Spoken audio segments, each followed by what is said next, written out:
Hello, dear students. I'm Jashanjot, Assistant Professor of Commerce and Management at Aryabhatta College, Barnala. I hope you are all doing well today. In today's session, we are going to discuss a very interesting and important topic, that is leadership. What is leadership?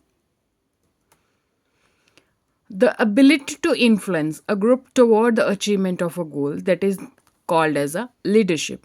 And management, use of authority inherent in designated formal rank to obtain compliance from organizational members.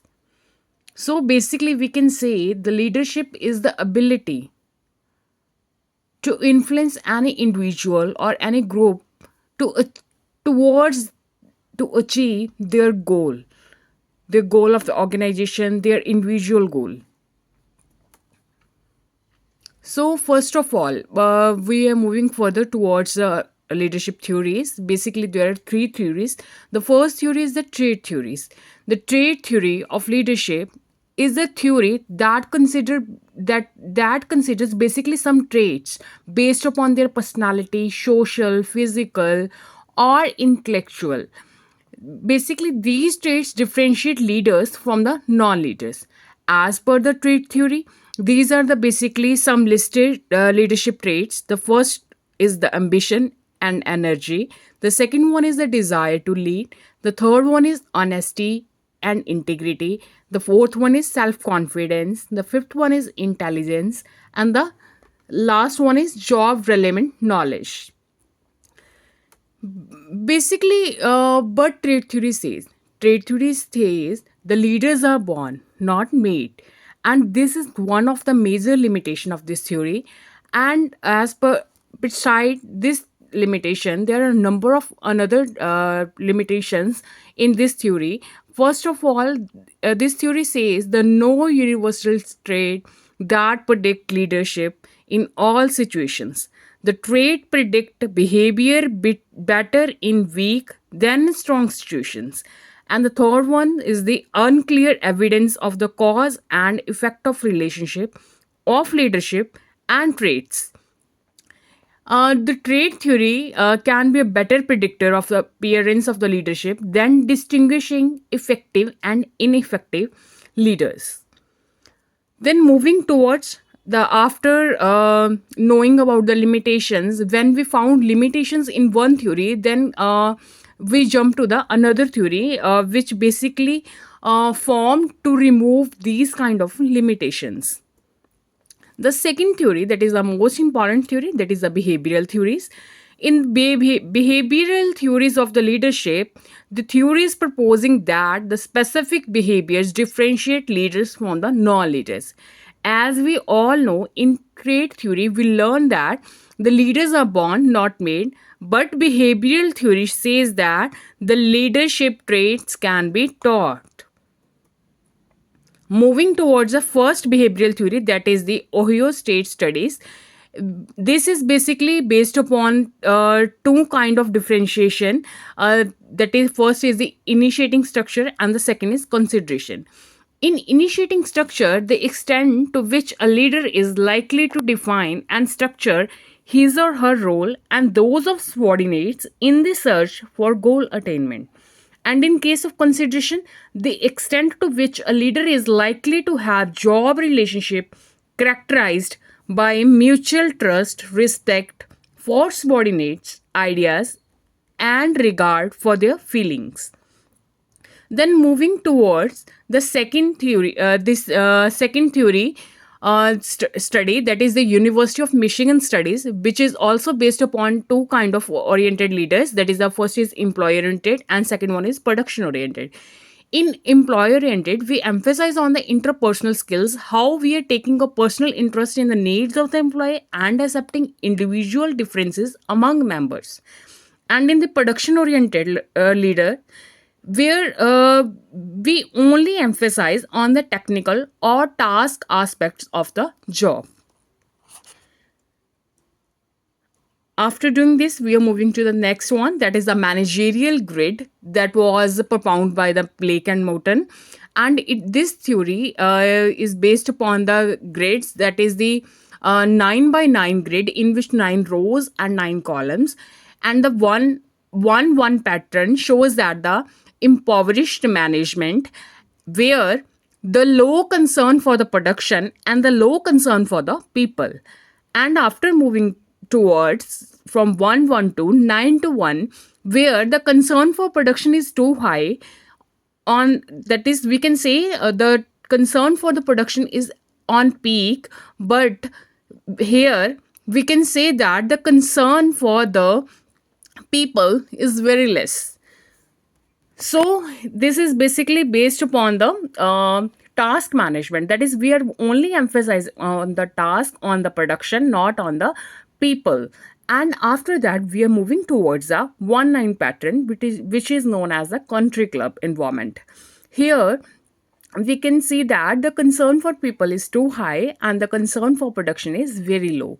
That is also not very good. And after that, the fourth one pattern, that is the 9 9 pattern, where uh, organization has a good concern for the people. We can say the high concern for the people and high concern for the production. Instead of all these four patterns, we have one another pattern that is known as a 5 5 pattern, that is middle of the road of management. After towards, we are moving towards a Scandinavian study. As in earlier studies, we have learned only about the production, only about the employees, but not any kind of development oriented leadership. And in the fourth study, that is a Scandinavian study, here we learn about the development oriented leader, in which we learn when one who values experimentation, seeking new ideas, and generating and implementing the change, that is known as the development oriented leaders. After that, after learning trade theory, behavioral theory, now we are moving towards the third theory, that is a contingency theory of leadership. The contingency theory of leadership assumes that there is no one best way to lead. So, the effective leadership depends upon the leaders and the followers' characteristics as well as other factors in the leadership situation. That is, we can say that in contingency theory, that is basically depends upon the situation. That is a situational leadership theory. And here we all consider the situation. And based upon the contingency theory, there are four further theories inside the contingency theory. The first one is Fiedler's contingency model. The second one is cognitive resource theory. The third one is Hershey and Blanchard situational leadership model. And the fourth one is path goal theory.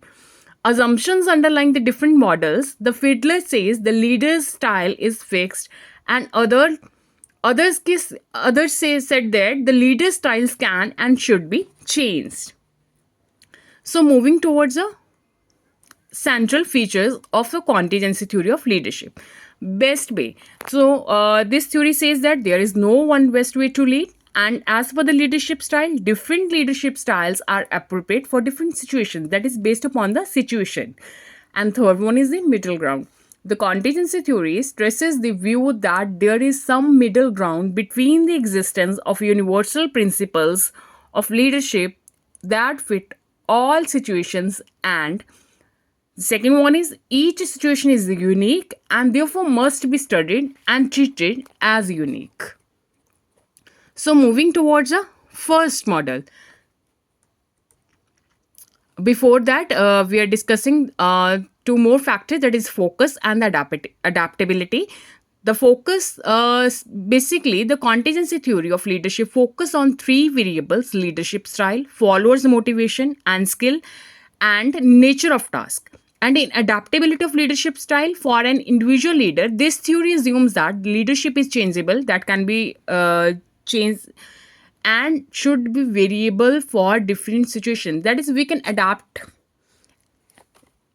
the leadership style. So moving towards the Fiedler model. Basically, Fiedler says that the leadership style is fixed, that can be task oriented versus relationship oriented. And secondly, it considers that situational favorableness for leaders.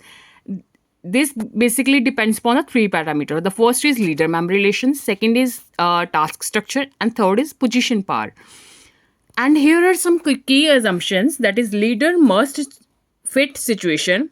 Options to accomplish this. The first one is select leader to fit situation. Second, change situation to fit leader. Further moving towards this theory, is basically based upon a one questionnaire that was known as a least preferred cohort questionnaire, and that is the instrument that purports to measure whether a person is task or relationship oriented, and the theory that effective groups depend on a proper match between a leader's style of interacting with subordinates and the degree to which the situation gives control and influence to the leader. So these are the three parameters, that is the leader member relation, as earlier I told you, and the second is task structure, the third is position path. The degree of confidence, trust and respect subordinates have in their leaders, that is the leader member relationship, and the degree to which the job assignment are procedured, that is known as task structure, and influence derived from one's formal structure position in the organization includes power to hire, fire, discipline, promote, and give salary increases, incremental basis, that is based upon the position part. So these are the two styles, that is task oriented style and relationship. Based upon these styles, these three parameters are segregated in good, poor, in high, low, strong, weak, in case of favorableness of situation and unfavorableness. Have a look. Now, this is basically the graph based upon their performance. When the performance is poor, we can see here the relationship oriented graph is favorable here, and here is the moderate, this is moderated for task oriented, and here the graph for relationship is at good performing very good, and here is the unfavorable. And similarly for the task oriented, this line shows the task oriented and this line shows the relationship oriented graph, that shows the three parameter based leader member, a task structure, position part based values. Now moving further towards the second model, that is the Herschel-Blanchard model. This is basically situational leadership theory, as we all know, a contingency theory that focus on the followers' readiness, whether your followers are ready to do as per your ability, as per their ability and willingness, and the leader is decreasing need for support and supervision. Situational leadership theory, the most effective leadership style depends on the extent to which followers require guidance, direction, and emotional support, that is, readiness of the followers to do the job. Here we can see here are four quadrants. From this side, we can learn about the relationship behavior, and here we can learn about the task behavior. That is a direct behavior, and this is the amount of support we required. The leaders requires, the followers require, we can say. And these four quadrants basically says, the first quadrant shows the delegating behavior, and the second one is participating, the third is selling, and the fourth one is telling. In delegating, here we can see that the relationship and task behavior both are very low, and in the participating, it means a follower is ready to perform, and the relationship behavior is here high, and the task behavior, in case of this situation, direct behavior is very, the task behavior is very low. So in the third quadrant, we can see here both the relationship and task behavior is high. So the situation is selling.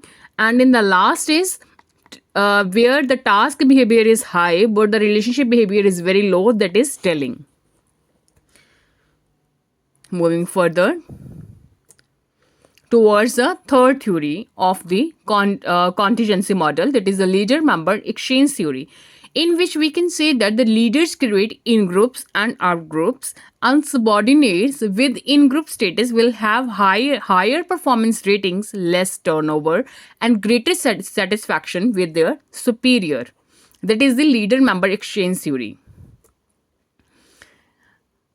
See here how leaders made relationship with as per their personal compatibility, subordinate competence, and extroverted personality. How they are building trust. Here we can say that the subordinate A has a relation with leader, but subordinate B in group. Here we can see that there is a trust, also personal compatibility, subordinate competence, and extrovert personality. And here we can see that subordinate C has a high interactions with the leader. And these are the formal relationship. Formal relationship with subordinate D, subordinate E, subordinate F. And here this group is known as a out group, and where all these ingredients add, we can say that is the in group. So from here we can differentiate the in group and out group. Now, next theory is the path goal theory. The subordinates, basically the ultimate goal of any organization is to achieve the goal, and for leaders, it is one of the major tasks they have to do in very well manner. So organization can grow. The path goal theory says that the subordinates are motivated by a leader only to extent they perceive this individual as helping them to attain valued goals. Effective leadership determined by complex interaction of leader behaviors, subordinate characteristics, and aspects of work environment. See here, the leader's behavior. Four type of behavior basically segregated here. The one is instrumental, second is supportive, the third is participative, the fourth one is achievement oriented. Based upon this, progress toward the goal, and there are some characteristics of the subordinates that helps to achieve the goal. The first is ability, and the second one is personality. In the third one, basic aspect of the work environment, in which we talk about two things. The first of all is task structure, and the second is the formal authority. And the these all these three things leads to the progress towards a goal that leads to the high performance and high satisfaction. Thank you. Have a nice day.